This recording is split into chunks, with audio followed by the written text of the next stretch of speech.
Saya pernah cerita, hakim punya uang 149 miliar dari dana konsinyasi. Kan dulu dana konsinyasi dulu kan dilaporkan, masuk dia, tapi dia tidak berani masukkan ke daftar kekayaan, dititip ke temannya nih, Pak Agung titip nih uang ya, ini punya saya ya, tapi kamu buat rekeningnya agar saya tidak ketahuan. Begitu pensiun, Pak Agung lari. Mau lapor ke siapa? Mau lapor, kamu kok laporkan itu berarti kamu dulu korupsi, tangkap dia. Iya kan? Karma. Ada lagi yang istrinya bawa uangnya selingkuh dengan bawahan suaminya yang korupsi itu, nggak berani lapor lagi. Itu namanya hukuman otonom. Bahkan kalau ada yang mengatakan ada orang tabrak mobil jedat gitu. Nah itu kalau korupsi katanya. Padahal itu belum tentu dan mungkin tidak ada hubungan. Tapi masyarakat menghukum begitu. Rasain lu. Seseorang yang berlaku korupsi membuat industri-industri hukum itu meskipun bebas dari hukum tapi tidak takut pada hukuman otonom. Maka dia akan mendapat neraka. Bukan di akhirat neraka itu bagi saya. Neraka itu bisa di dunia juga. Selalu takut, malu, tertekan, disandra oleh bodyguard.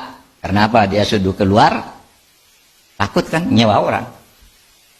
Bayar terus, diperas terus. Kalau enggak, saya bongkar kamu. Nah, hidupnya enggak ada gunanya akhirnya. Seperti ini tadi, yang hakim itu tadi, yang punya uang 149 miliar. Akhirnya apa, saudara? Sakit. Tiap hari nggak bisa pergi, nggak bisa jalan. Sakit. Karena sakit terus mungkin istrinya 2 bulan, 3 bulan tuh ngerawat. Sesudah itu kan bosen juga. Jadi ditinggal di rumah nonton TV. Istrinya pergi sama anak-anak. Itu hakim hebat. Nonton TV gitu. Penyakitnya apa? Ini kalau mau tidur suntik dulu. Kalau bangun untuk bisa duduk suntik lagi. Uangnya banyak. Dibawa oleh temannya. Istrinya lari. Karma. Oleh sebab itu saudara, menghayati Pancasila itu jangan hanya takut pada hukumnya, takut juga pada sanksi-sanksi yang bersumber dari kearifan budaya bangsa kita itu. Bahwa kita orang beragama, kita orang tahu bahwa ada balasan terhadap orang yang bersalah. Itu saudara, sebab itu hati-hati, saudara. Saya ya bukan ingin apa ya, ketika saya hati-hati itu bukan sombong, bukan sok gitu. Saya betul-betul hati-hati kepada Pak Asesmen ketika datang. Dia bilang, Pak, saya tidak minta dicarikan uang. Itu kan sering tuh pejabat eselon 1 nyetor ke atasannya tuh, carikan dari anggaran sekian persen. Itu bukan rahasia deh, udah banyak masuk penjara. Saya bilang Pak Asesmen ketika pertama, Pak, saya menteri di sini, saya bisa cari uang sendiri. Jangan coba-coba ada pejabat menyediakan uang saya.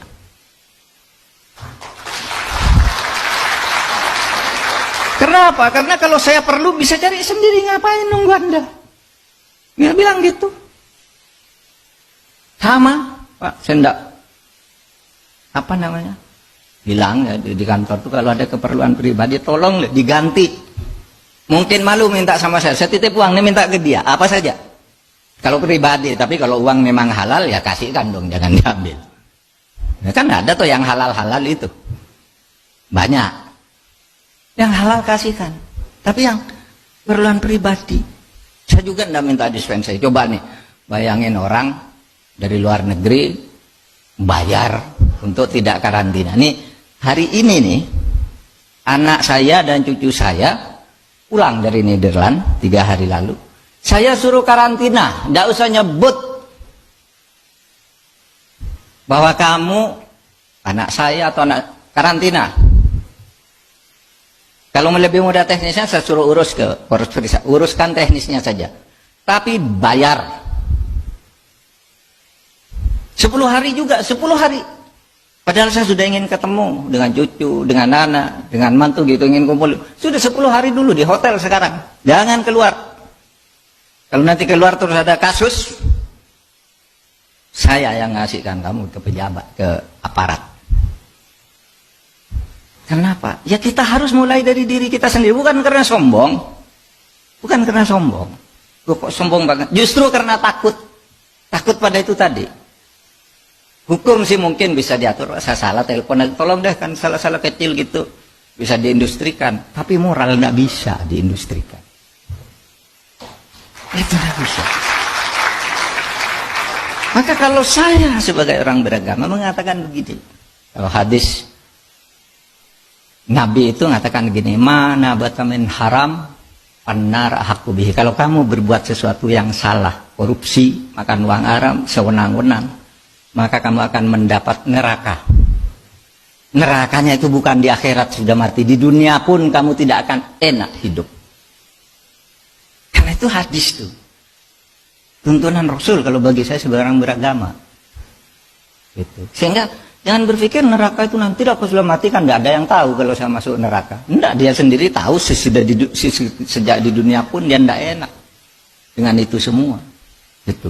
Nah, saudara sekalian, demikian yang saya bisa sampaikan kepada kita semua, bicara dari kesadaran kita untuk memberantas korupsi, bukan hanya dari sudut hukum. Hukum itu penting, semuanya harus tegakkan hukum, tapi juga dari sudut moral. Ya, sehingga dua, menghayati Pancasila itu bukan menghayati hukum aja, tapi menghayati juga norma-norma yang belum menjadi hukum. Karena Pancasila itu harus dituturkan dalam norma-norma, itu kan baru filosofi, asas gitu. Lalu ada normanya yang ada hukum. Ini banyak yang masih di tingkat asas,